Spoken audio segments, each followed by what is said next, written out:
On the last Sunday of July in 1952, a woman in Savannah, Georgia opened every window in her house at 5:30 in the morning before the heat of the day arrived. Not because she was an early riser by nature, because she knew something about the house she was living in that most people alive today have never been taught.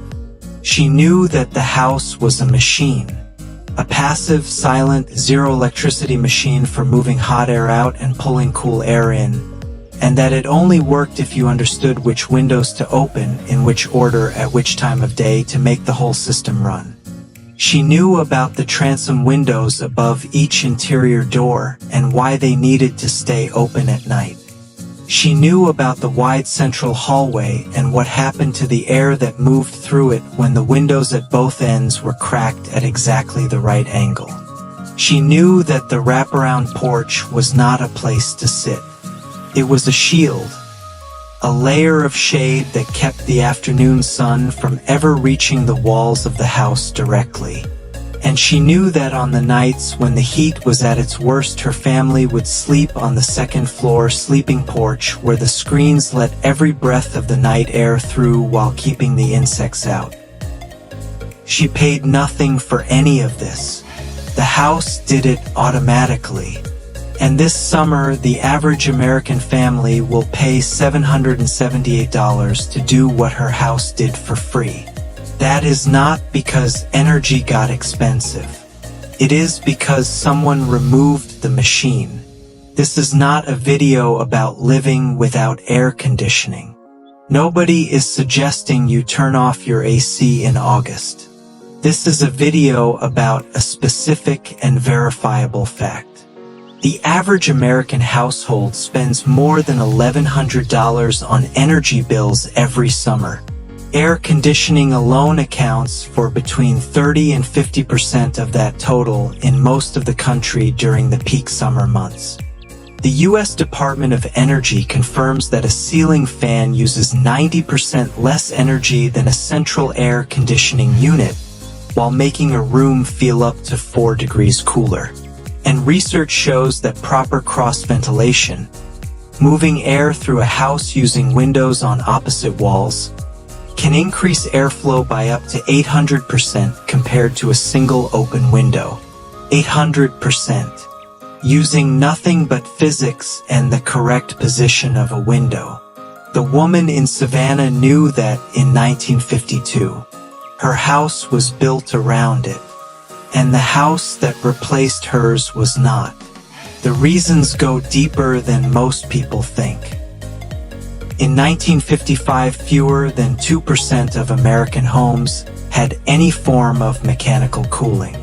The other 98% of American families lived through every July and every August using nothing but the design of the building they were living in. This was not suffering. This was engineering. The American house before air conditioning was designed from the foundation up around the specific problem of how to move air through a building in summer without using any electricity to do it. Architects understood things about solar angles, prevailing wind direction, and the physics of convection that most modern builders have never been required to learn because the machine replaced the knowledge. Narrow buildings were oriented along an east-west axis to minimize exposure to the morning and afternoon sun. Deep porches on the southern side blocked the high summer sun. Tall, operable windows were lined up across from each other to create a wind tunnel through the center of the house. Ceilings were higher than modern houses because heat rises, and a higher ceiling kept the hot air above the heads of the people living below it.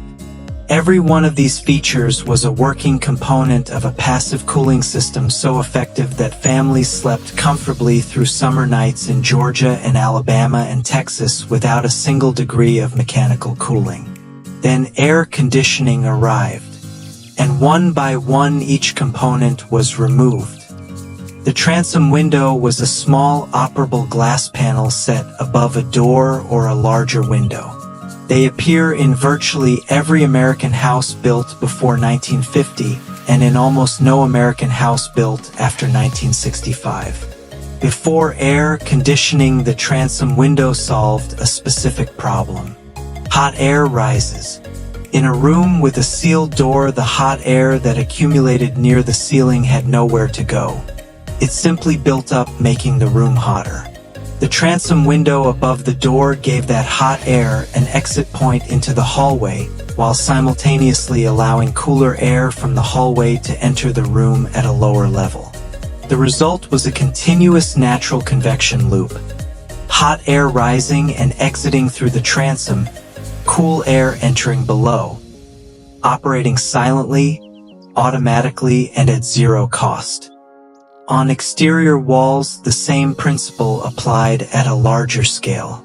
The transom window above an exterior window was opened in addition to the main window below, creating a high exit point for hot air while cool air came in through the lower opening. By the mid-1960s, the transom window had been sealed, plastered over, or simply omitted from new construction. Not because it stopped working, because the air conditioning unit made its function redundant, and because sealing it made the air conditioning work slightly more efficiently by reducing air leakage.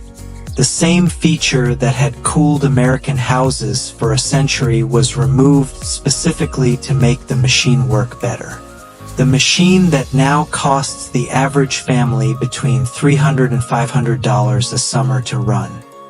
The sleeping porch was a screened enclosure built into the upper floor of the house, typically accessible through a bedroom, open on at least two sides to the prevailing breeze, and designed specifically for sleeping during the hottest months. An upstairs bedroom sealed behind walls retains heat absorbed during the day and releases it slowly through the night, keeping the room warmer than the outdoor air for hours after sunset. A sleeping porch, open on multiple sides and positioned on the upper floor where nighttime breezes were strongest, could feel 20 degrees cooler than an adjacent sealed bedroom at the same hour. Families moved their beds to the sleeping porch for entire seasons. Children who grew up sleeping on them remember them as among the most comfortable sleeping environments they ever experienced. By the 1950s, sleeping porches had largely disappeared from new construction. Air conditioning promised climate control without bugs, weather, or neighborhood noise. The sleeping porches that remained in existing houses were enclosed, converted into extra bedrooms, or simply ignored. A feature that had kept American families comfortable through summer nights for half a century was retired in less than a decade. Modern sleep research now confirms that sleeping in cooler, well-ventilated spaces with access to fresh air improves sleep quality measurably. The sleeping porch was right. We just stopped building them before the research could tell us so. When air conditioning arrived, developers made a calculation. The porch was expensive to build, it consumed significant square footage, and it was no longer thermally necessary because the machine would handle what the porch had been doing. The porch was removed. The overhang was shortened or eliminated. The exterior walls were now exposed directly to the summer sun. And the air conditioning unit now runs harder and longer than it would ever have needed to if the porch had stayed. The two interior features that disappeared most quietly were the high ceiling and the wide central hallway. Hot air rises. In a room with a 9-foot ceiling, the hot air built up above the heads of the people in the room. In a room with an 8-foot ceiling, the standard in most modern American construction, the hot air accumulated at face level. The additional foot was the difference between living below the heat layer and living inside it. By 1960, room air conditioners were being sold at a rate of 1 million units per year in the United States. By 1970, the market had reached 4 million units annually. And the builders constructing the houses those units would be installed in had stopped designing around the features the units were replacing because there was no longer a financial reason to include them. Air conditioning did things the passive cooling house could not do, and it is worth being honest about that. In the American South, before air conditioning, certain summer nights were genuinely dangerous. For elderly people, infants, and those with health conditions, the arrival of residential air conditioning was not a convenience. It was a medical development that saved lives. This video does not argue that air conditioning was a mistake. It argues that the architectural knowledge it replaced did not need to be abandoned in order for air conditioning to be adopted. You have been in a house like the one this video is describing. You might not have known what you were walking into, but you felt it within the first few minutes. The particular quality of coolness in an old house on a summer afternoon. Not the sharp artificial cold of an air-conditioned room, but something softer, more total, more like the house itself was breathing. The way the air moved through the hallway. The way the ceiling seemed to hold the heat above you rather than pressing it down. The way the porch sat between you and the afternoon sun. You did not know those were engineering decisions. You thought it was charm. It was not charm. It was physics. And it was free. You cannot rebuild your house tonight, but you can do 4 specific things this week. First, open windows on opposite sides of your house at the same time. Cross ventilation moves air through the entire building. A single open window moves air only near the window. Second, if your house has any transom windows above interior doors, investigate whether they can be reopened. A transom window painted shut for 40 years can often be freed with a utility knife and 30 minutes of careful work. Third, run your ceiling fans counterclockwise in summer. This pushes air downward, creating a wind chill effect that makes a room feel up to 4 degrees cooler, which means you can raise your thermostat 4 degrees with no reduction in comfort, saving approximately 3% on cooling costs for every degree raised. Fourth, if you have south or west-facing windows that receive direct afternoon sun, add an exterior awning or shade where possible.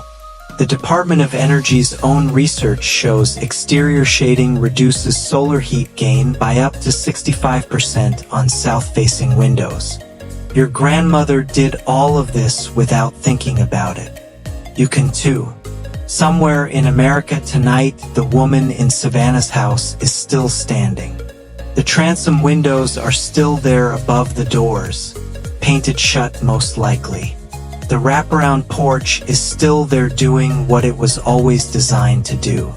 The wide central hallway is still there waiting for someone to open the windows at both ends and let it do its job again.